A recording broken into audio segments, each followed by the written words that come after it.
The deep issue I raised is as follows.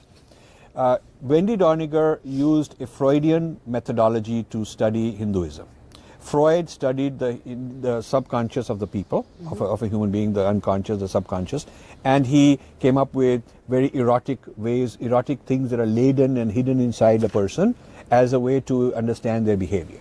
So whatever you do, deep inside you may not know it, but there's some kind of an erotic programming which is causing it to happen. Right. Now, so Wendy Doniger pioneered this idea that when you look at Sri Ramakrishna and you look at Vivekananda, they're homosexuals because of how they say and their gestures, and then this eroticizing the Hindu goddess using Freudian psychoanalysis, eroticizing all the gurus, eroticizing the symbolism. So looking at everything with an erotic lens and looking for that kind of a meaning, even if it's not there, sort of imposing it. And so she created a whole Wendy Doniger school of erotic Hinduism. And this has been going on for a very long time. She trained probably more Hinduism studies, PhDs, and got them jobs than anybody else in recent times. And so I exposed that.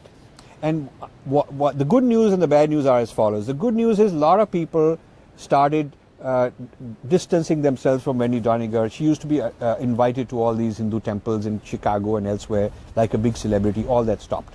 And her followers, who I designated as Wendy's children, also found themselves on the defensive because people said, oh, you're a Wendy's child, we have to be very careful.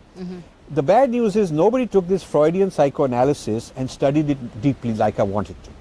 I wanted a Hindu psychological theory to counter the Freud psychological theory. Right. So I wanted our Siddhanta versus their Siddhanta. Our study of the mind. Our study of the mind, which is in the yoga system, it is in Sankhya, in Tantra you have the chakras. I mean, there's so many different ideas of mind and different levels of mind, and what is unconscious and subconscious, we have much more profound stuff than Freud.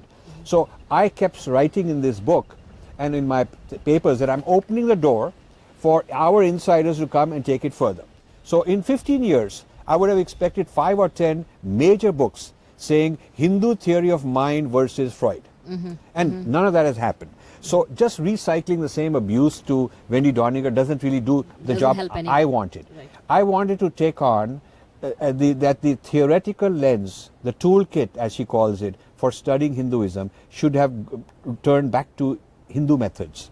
Hindu methods to study how do you interpret various symbols, what is the guru, what is the deity, all of that stuff, rather than the